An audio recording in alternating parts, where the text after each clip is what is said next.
दोस्तों, अगर मैं आपसे कहूं कि मैं केवल आपकी दोनों हथेलियां देखकर बता सकता हूं कि आप कितने रोमांटिक इंसान हैं, तो आप सोचोगे कि शायद मैं तांत्रिक बन गया हूं। लेकिन ऐसा नहीं है। ना केवल मैं, बल्कि कोई भी इंसान आपकी दोनों हथेलियां देखकर बता सकता है कि आप किस टाइप के इंसान हो। मतलब आप आलसी हो, या फिर आप बहुत एनर्जेटिक इंसान हो, या फिर चैलेंज फेस करने वाले इंसान हो। जो भी हो, आपका लगभग सारा बायोडेटा केवल आपके हाथों को देखकर बताया जा सकता है। अब आपके मन में भी सवाल उठ रहा होगा कि भला हमारे हाथों की हथेलियों में ऐसा क्या होता है जिससे हमारी पर्सनालिटी के बारे में पता चल सकता है। तो बिल्कुल भी टेंशन मत लीजिए, क्योंकि आज की इस वीडियो में हम आपको सारी इंफॉर्मेशन देने वाले हैं और वीडियो को देखने के बाद आप किसी भी इंसान की हथेली देखकर उसकी पर्सनालिटी के बारे में बता सकते हैं। तो चलिए आज आपकी लाइफ में जबरदस्त वैल्यू ऐड करेंगे। So let's begin. दोस्तों, आपने कई बार देखा होगा कि कोई साधु महात्मा लोग केवल आपका हाथ देखकर आपके बारे में बहुत कुछ बता देते हैं और आपको सोचने पर मजबूर कर देते हैं। ऐसी स्थिति में आपको लगता होगा कि इन साधु बाबाओं के पास कोई जादू होता होगा जिससे ये हमारे बारे में इतना कुछ बता देते हैं। लेकिन यार, ऐसा कुछ नहीं है। दरअसल कुछ साधु बाबा लोग बहुत ज्ञानी होते हैं। मतलब आदमी को कहां कैसे पकड़ना है उन्हें अच्छी तरह से आता है और उन्हें हमारे हाथों की रेखाएं पढ़ना भी आता है। मतलब उन लोगों को साइकोलॉजी का अच्छा खासा नॉलेज होता है। चलिए मैं आपको एक एग्जाम्पल देकर समझाता हूँ। दरअसल एक बार मेरे घर कुछ साधु बाबा लोग आए हुए थे और उन्होंने मेरा हाथ देखकर बता दिया कि मैं बहुत आलसी टाइप का इंसान हूँ,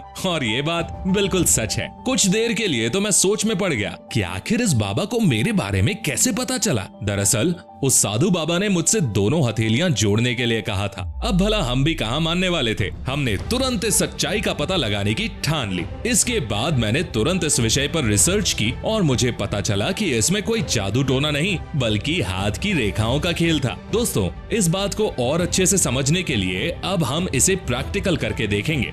सबसे पहले अपनी दोनों हथेलियों को ठीक तरह से जोड़ लीजिए। ऐसा करने पर 3 तरह के पैटर्न बनते हैं। पहला पैटर्न जिसमें हमारे बाएं हाथ की रेखा नीचे होती है, दूसरे पैटर्न में हमारे दाएं हाथ की रेखा नीचे होती है और तीसरे पैटर्न में दोनों हाथ की रेखाएं बराबरी पर होती हैं। अब जल्दी से अपने हाथों को देखिए और हमें कमेंट करके बताइए कि आपके हाथ की रेखाएं किस पैटर्न को फॉलो कर रही हैं। आप कमेंट करने के लिए अपनी हथेलियों को अलग अलग कर सकते हैं। अगर आपके बाएं हाथ की रेखा नीचे है तो आप ठहरे बेफिक्र बंदे। मतलब अगर आपके साथ पहला वाला केस है तो इससे पता चलता है कि आपको लोगों की बातों से बिल्कुल भी फर्क नहीं पड़ता। आप दूसरे लोगों से अपनी बुराई सुनकर बिल्कुल भी डिस्टर्ब नहीं होते। एक तरह से देखा जाए तो आपको समाज और सोसाइटी के रूल्स ज्यादा पसंद नहीं होते। मतलब अगर कोई आपसे कहे कि जूते चप्पल उतार कर खाना खाना चाहिए तो आपको इस तरह की बात से बिल्कुल भी असर नहीं पड़ेगा। मतलब आप केयरलेस टाइप के इंसान होते हैं। इस तरह के इंसान अपनी जिंदगी को अपने तरीके से चलाते हैं। मतलब अगर इन लोगों को सुबह 10 बजे उठना है तो 10 बजे ही उठना है। दुनिया का कोई नियम कानून इन्हें सुबह 4 बजे नहीं उठा सकता। और सबसे अच्छी बात यह है कि इस कैटेगरी के लोग बहुत रोमांटिक होते हैं, इसलिए इनका मूड भी काफी मस्त रहता है। लेकिन सबसे बड़ी बात यह है कि ये लोग अपनी उम्र से बड़े लोगों के साथ दोस्ती करना और रिलेशनशिप बनाना पसंद करते हैं। चलिए आपको एक बढ़िया एग्जाम्पल देकर समझाते हैं। मान लीजिए इस कैटेगरी का कोई लड़का है जिसकी एज 20 के आसपास है, तो वो लड़का 20 साल की उम्र से ज्यादा बड़े लोगों के साथ ही दोस्ती रखना पसंद करेगा। यहाँ तक कि उसे अपनी उम्र से बड़ी लड़कियां ही पसंद आएंगी। और इसीलिए कई बार आपने देखा होगा कि शादी करने वाले 2 लोगों के बीच एज ग्रुप का डिफरेंस काफी ज्यादा होता है। ये वही लोग होते हैं जिन्हें अपने से ज्यादा बड़े लोग पसंद आते हैं। इसीलिए कई बार एक 25 साल का लड़का 30 साल की लड़की से शादी कर लेता है। चलिए अब दूसरी कैटेगरी पर आते हैं। अगर आपके बाएं हाथ की रेखा ऊपर और दाएं हाथ की रेखा नीचे है तो इसका मतलब आप बहुत ही साहसी इंसान हैं। इस तरह के लोगों को चुनौतियों के साथ खेलने में काफी मजा आता है। हालांकि कई बार चैलेंजेस फेस करते समय ये लोग डीमोटिवेटेड महसूस करते हैं, लेकिन जैसे ही कोई नई चुनौती इनके सामने आती है ये काफी एक्साइटेड हो जाते हैं और सब कुछ भूलकर दोबारा से चुनौती का सामना करने लगते हैं। इस कैटेगरी के लोग अपनी जिंदगी में आने वाली प्रॉब्लम्स को अच्छी तरह से फेस करते हैं और उनसे बाहर भी निकल आते हैं। यही चीज इनके अंदर कॉन्फिडेंस लाती है और इसी कॉन्फिडेंस के दम पर ये लोग दूसरों को भी सलाह देते हैं। मतलब इन लोगों को दूसरों को सलाह देना काफी पसंद होता है और किसी को एडवाइस देते समय ये लोग अपनी जिंदगी के उदाहरण बताते हैं कि कैसे मैंने इस परिस्थिति का सामना किया और कैसे मैं उससे बाहर आ गया वगैरह वगैरह। इस कैटेगरी के लोग रिश्तों में ज्यादा सीरियस नहीं रहते, मतलब ये लोग रिलेशनशिप में बात बात पर टेंशन नहीं लेते और हमेशा कूल हैप्पी रहते हैं। चलिए आपको एक अच्छा सा एग्जाम्पल देते हैं।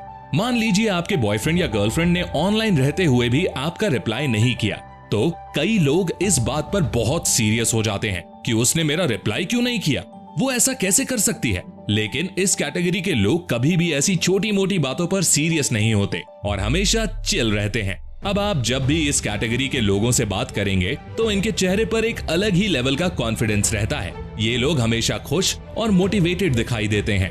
हालांकि अपने करियर को लेकर ये लोग काफी सीरियस रहते हैं और इस मामले में ये कोई भी लापरवाही नहीं करना चाहते। और अब हम बात करते हैं तीसरी कैटेगरी की। इस कैटेगरी में दोनों हाथों की रेखाएं बिल्कुल बराबर होती हैं। इस तरह के लोग बहुत सेंसिटिव होते हैं और इसीलिए ये लोग अपने आसपास बहुत कम लोगों को रखते हैं, क्योंकि छोटी से छोटी बात भी इन्हें हर्ट कर देती है। ये लोग कभी भी किसी चीज को हल्के में नहीं लेते, मतलब जैसे किसी दोस्त के साथ गंदा मजाक करना वगैरह वगैरह। ये लोग इस तरह के सीरियस मजाक कभी नहीं करते।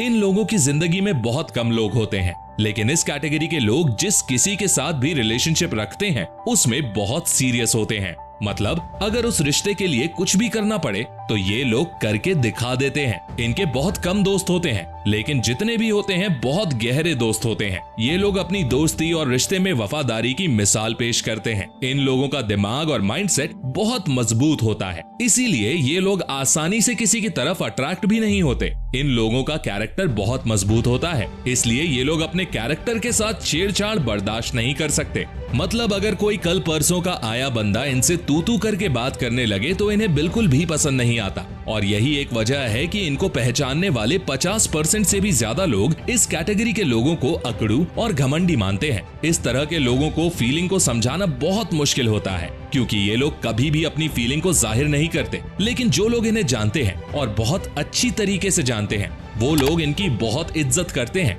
क्योंकि उन्हें पता होता है कि ये इंसान बहुत अच्छा है, दूसरों की मदद करते हैं और मदद करके भूल भी जाते हैं। मतलब इन्हें बदले में कुछ नहीं चाहिए होता है। ये तो हथेलियों की बात थी। अब हम आपके हाथ की उंगलियों से आपका पर्सनालिटी टेस्ट करेंगे। बहुत सारे लोग राइटी होते हैं और कुछ लोग लेफ्टी होते हैं। आप जिस हाथ से भी अपना ज्यादातर काम करते हैं उसी हाथ को ले लीजिए। हाथ की 5 उंगलियां एक जैसी नहीं होती, इसलिए हम सबसे छोटी उंगली से शुरुआत करते हैं। अगर आपके हाथ की सबसे छोटी वाली उंगली ज्यादा ताकतवर नहीं है, मतलब बहुत ही नाजुक है, तो इसका मतलब आपका कम्युनिकेशन थोड़ा कमजोर है। मतलब आप अपनी फीलिंग और अपनी बातों को दूसरों के साथ पूरी तरीके से शेयर नहीं कर पाते और कुछ बातें अधूरी रह जाती हैं और इसीलिए इन लोगों का रिलेशनशिप भी कमजोर हो जाता है।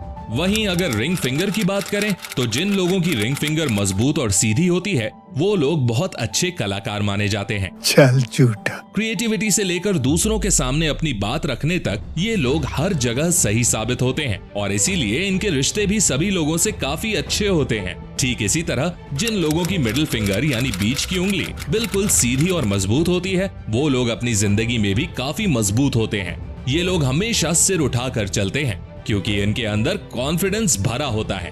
ये लोग अपने हर काम को समय पर करते हैं और इसीलिए इन लोगों को काफी जिम्मेदार माना जाता है। और जब बात इंडेक्स फिंगर की आती है तो मामला ताकत पर पहुंच जाता है। मतलब जिन लोगों की इंडेक्स फिंगर मजबूत होती है वो लोग अपनी जिंदगी में मजबूती और ताकत पसंद करते हैं, ठीक KGF के रॉकी भाई की तरह। और अब सबसे लास्ट में बात करते हैं अंगूठे की। जिन लोगों का अंगूठा मजबूत होता है वो लोग बहुत मजबूती के साथ लीडरशिप और अपनी फील्ड में बेस्ट करने का ट्राई करते हैं। ये लोग हर किसी का हालचाल पूछते हैं और उनका ख्याल रखते हैं। ऐसे लोग समाज के लिए आदर्श माने जाते हैं। तो दोस्तों, जाते जाते बस इतना कहूंगा कि आपकी पर्सनालिटी कैसी भी हो, लेकिन आप खुद पर मेहनत करके खुद को बदल सकते हैं। अगर आप आलसी हैं तो आप मेहनती बन सकते हैं। अगर आप कमजोर हैं तो मेहनत करके आप शक्तिशाली बन सकते हैं। तो टेंशन लेने का नहीं, बस लगे रहो। तो दोस्तों, इसी के साथ आज की वीडियो में बस इतना ही। अगर आपको ये वीडियो थोड़ा सा भी पसंद आया और इससे कुछ भी सीखने को मिला तो गुरु दक्षिणा के रूप में लाइक का बटन जरूर प्रेस कर देना और चैनल को सब्सक्राइब करके बेल आइकन भी प्रेस कर देना। मैं मिलता हूँ आपसे नेक्स्ट वीडियो में। तब तक के लिए take care, love you all.